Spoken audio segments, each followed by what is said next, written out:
यवतमाल जिले के रालीगांव तहसील में इन दिनों एक नर भक्षक बाघ ने अपनी दहशत से गांव वासियों का जीना मुश्किल कर रखा है। इस बाघ की दहशत गांव वासियों के दिल में इतनी बैठ चुकी है कि उन्होंने काम पर जाना भी बंद कर दिया है।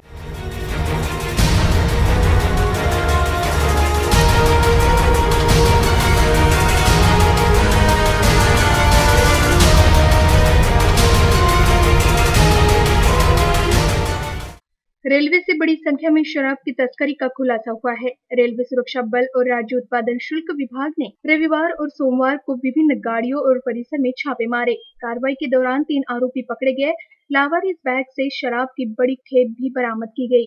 रविवार और सोमवार को भी रेलवे पुलिस के मंडल आयुक्त ज्योति कुमार सतीजा और राज्य उत्पादन शुल्क विभाग के अधिकारियों को रेलवे से शराब तस्करी की सूचना मिली। दोनों विभागों के दस्तों ने कई गाड़ियों में छापे मारे। साथ ही बल्लारशाह और प्लेटफॉर्म क्रमांक 10 से लावारिस बैग में बड़ी संख्या में विदेशी शराब का जखीरा मिला है। विभिन्न स्थानों से कुल 421 विदेशी शराब की बोतलें जब्त की गई। ये आज हमारे आरपीएफ टीम ने 2 केस पकड़े हैं, जिसमें एक एक्यूज भी अरेस्ट हुआ है, जिसके तहत एक में 114 बॉटल्स पकड़ी गई हैं लिकर की इलीगल कैरिंग, और एक में जो नागपुर की है उसमें 47 बॉटल्स पकड़ी गई हैं, और जिसमें एक बंदा अरेस्ट भी हुआ है, जिसको हम लोग एक्साइज डिपार्टमेंट को हैंडओवर कर रहे हैं। आरोपी का नाम क्या है, कहाँ का रहने वाला था, ये कहाँ पे मार जा रहा है? ये अभी बताया गया है कि ये वर्धा के लिए ले जा रहा था, और इस महीने भी हमारे यहाँ करीबन 11 केसेस पकड़े गए हैं जो इलीगल दारू हैं, और इसमें हम लोगों ने 8 एक्यूज को भी अरेस्ट किया है। क्या कहना है आपका? हाँ, इसमें हम लोगों ने इसमें महिलाओं को जो कि इसमें शामिल थी अरेस्ट किया है, तो इससे थोड़ा प्रतीत होता है कि इसमें जेंट्स के अलावा थोड़ा सा डाइवर्ट करने के लिए, जो सिक्योरिटी एजेंसीज को डाइवर्ट करने के लिए इन्होंने महिलाओं का भी उपयोग स्टार्ट कर दिया है। और स्टेशन के अंदर जैसे ये लोग प्रवेश कर रहे हैं तो उनके लिए कुछ ज्यादा सुरक्षा? जी हाँ, हमारे यहाँ ऑलरेडी 2 स्कैनिंग मशीन लगी हुई है, जिसके तहत हम लोग सारे स्कैन कराते हैं पैसेंजर्स के जो भी ये हैं लगेजेस हैं। और दूसरा इसमें है कि चूंकि यहाँ पे बहुत सारे ओपन एरियाज हैं जिसके थ्रू ये लोग आ जाते हैं, तो फिर भी हमारी एक जो टीम है, जो क्राइम प्रिवेंशन टीम है, वो यहाँ पे सारी इलीगल एक्टिविटीज पे ध्यान रखती है। रेलवे सुरक्षा बल और राज्य उत्पादन शुल्क विभाग ने विगत 2 दिनों से विभिन्न गाड़ियों और परिसर में छापे मारे, जिसमें 3 आरोपियों को गिरफ्तार किया है। वहीं बड़ी मात्रा में शराब पकड़ी है।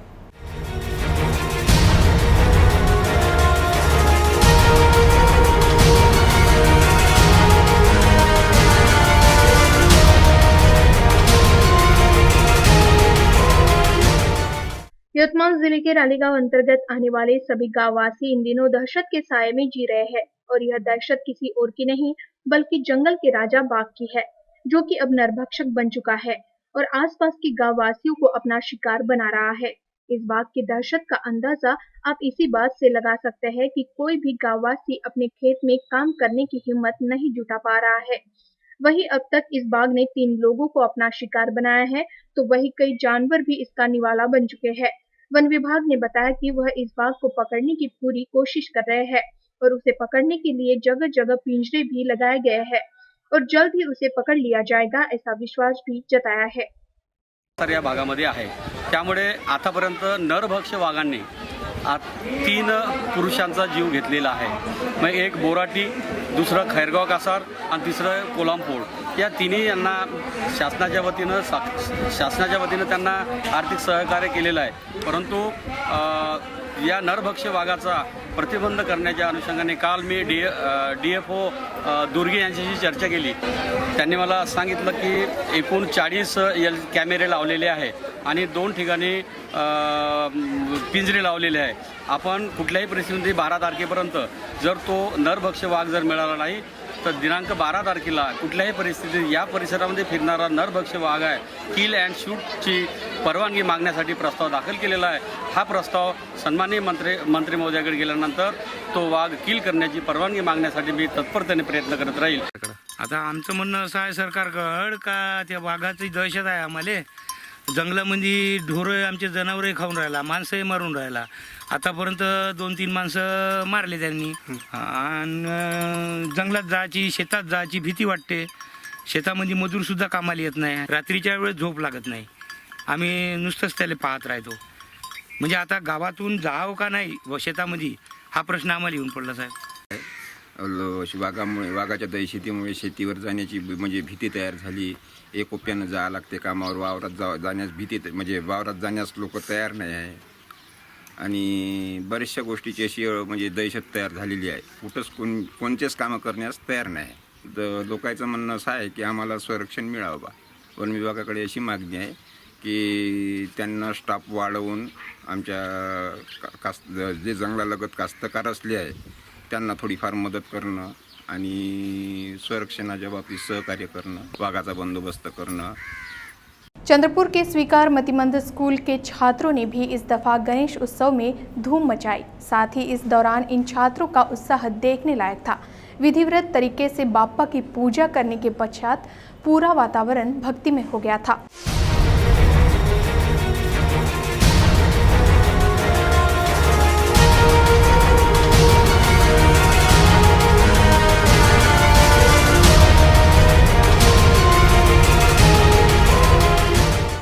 चंद्रपुर शहर के ताड़ाली गांव में स्थित स्वीकार मतिमंद छात्रों की स्कूल में इन दिनों विघ्नहर्ता विराजमान है, मगर कई से भी नहीं लगता कि यह छात्र किसी भी तरीके से बाप्पा की आराधना में कमी कर रहे हैं। पूरे तन मन धन से यह छात्र भगवान गणेश की भक्ति में मानो डूब गए हैं।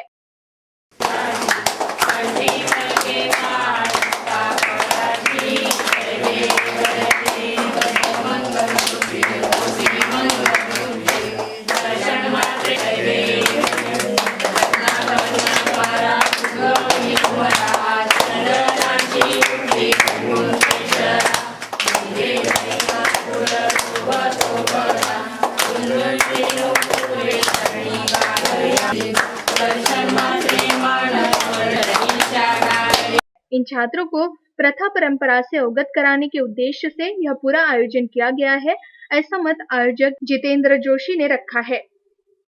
मी स्वीकार मतिमंद मुलांची शाळा टाडाई इथे प्रभारी मुख्याध्यापिका या पदावर आहे। आमच्या शाळेला 22 वर्ष झालेली आहेत आणि या मुलांना सण उत्सव काय असते याबाबतची माहिती मिळावी या दृष्टीने आज जितेंद्र भैया जोशी यांनी गणपतीची स्थापना केलेली आहे आणि ते या मुलांमध्ये खूब रमतात। आणि बच्चों के लिए जैसा घर में गणपति बैठा था तो मैं ये साल यहाँ पे गणपति बैठाना चालू किया। तो ये भी मेरे बच्चे हैं, ये भी जैसा मेरा बच्चा है वैसे ये भी मेरे बच्चे हैं। वो हिसाब से मैं इनका गणपति का काम करता हूँ।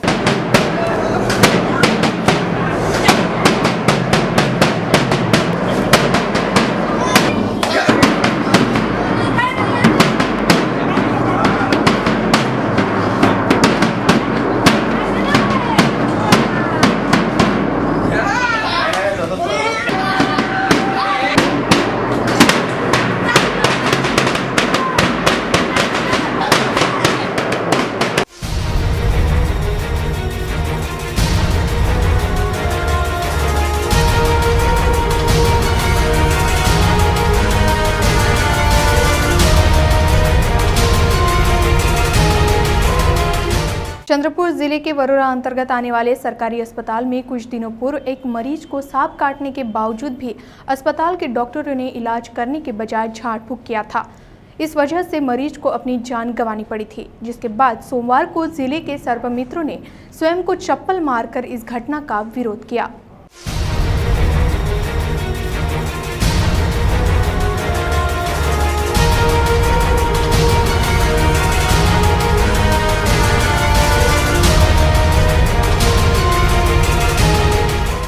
देश की जड़ों को अंधश्रद्धा ने किस तरह से जकड़ा हुआ है, इसका ताजा उदाहरण चंद्रपुर जिले के वरोरा अंतर्गत आने वाले सरकारी अस्पताल में देखने को मिला था, जहां पर एक मरीज को सांप काटने के बावजूद भी अस्पताल के डॉक्टरों ने इलाज करने के बजाय झाड़ फूक की थी, जिस वजह से मरीज को अपनी जान गंवानी पड़ी थी।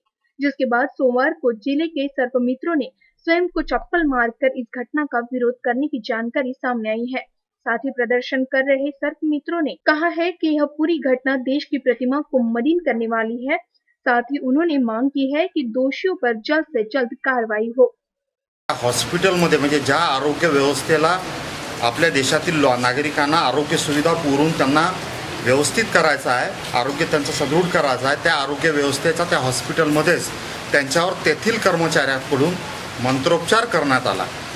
ही घटना देशाला लाजवणारी आहे। म्हणजे आपले प्रधानमंत्री, आदरणीय प्रधानमंत्री देशाच्या बाहेर जातात तर काय सांगतील ते की आमच्या देशामध्ये हॉस्पिटलमध्येच अशा प्रकारे मंत्रोपचार होतो हे सांगतील का? इतकी ते देशाला लाजवणारी आहे। दुसरी एक घटना, मी आता निवेदन जे दिलं सिव्हिल सर्जन ऑफिसमध्ये त्यामध्ये मी असं विचारलेलं आहे की आणखीन किती हॉस्पिटलमध्ये अशा प्रकारे उपचार दिले जाते। म्हणजे आपल्या महाराष्ट्रामध्ये जादूटोणा विरोधी कायदा असताना सुद्धा आपल्या इथे हॉस्पिटलमध्ये अशा मंत्रोपचार केल्या जातात। त्यामध्ये एका शेतकऱ्याचा लाख मोलाचा जीव गेलेला आहे।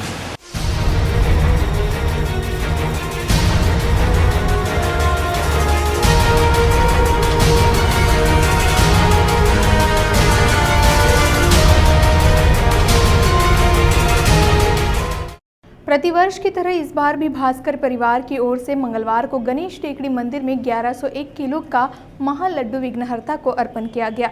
साथ ही गणेश जी को अर्पण करने के बाद यह लड्डू का प्रसाद श्रद्धालुओं में वितरित किया गया।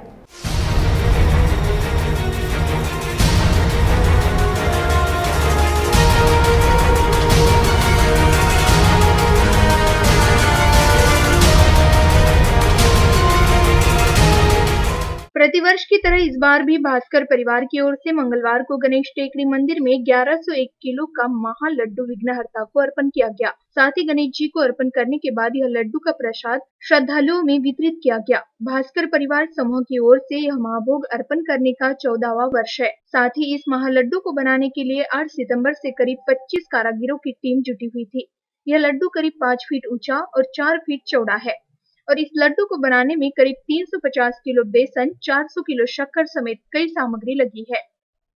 दैनिक भास्कर हर वर्षानुसार इस साल भी गणेश टेकड़ी के ऊपर करीब 14 साल से महालड्डू का प्रसाद का डिस्ट्रीब्यूशन का प्रोग्राम आयोजित करता है।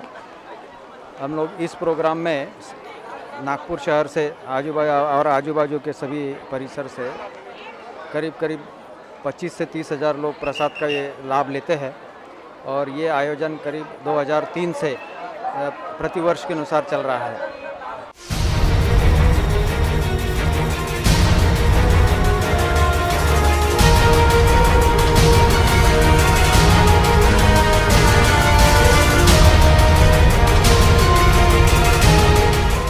पिछले 3 महीनों से अपंग समावेशित शिक्षण योजना विशेष शिक्षक कृति समिति की ओर से धरने आंदोलन किया जा रहा था, जो अब मुख्यमंत्री के साथ हुई बैठक में मांगों को मान्य करने के बाद पीछे किया गया।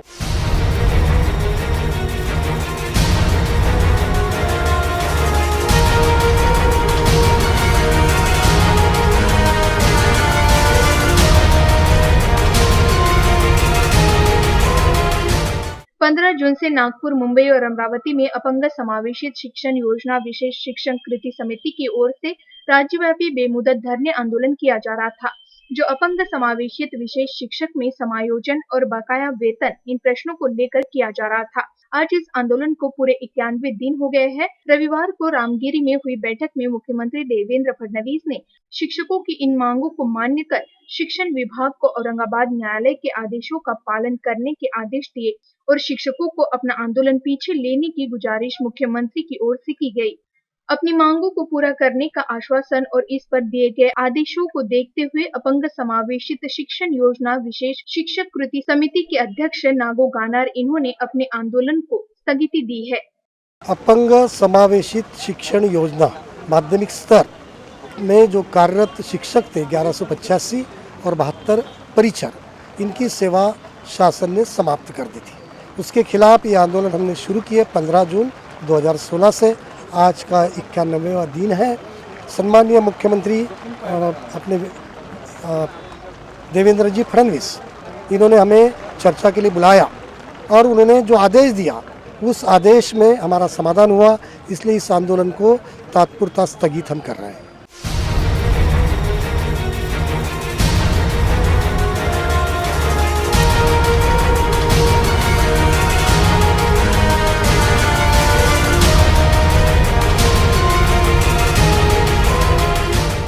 नागपुर में इन दिनों अपराध की घटनाएं बढ़ रही है। निमगढ़े की हत्या की गुत्थी अभी तक पुलिस सुलझा भी नहीं पाई थी कि शहर के अजनी थाना अंतर्गत दिन दहाड़े कुछ अज्ञात हमलावरों ने एक युवक को गोली मार दी थी, जिसके पश्चात अब पुलिस सीसीटीवी फुटेज खंगालने में जुटी है।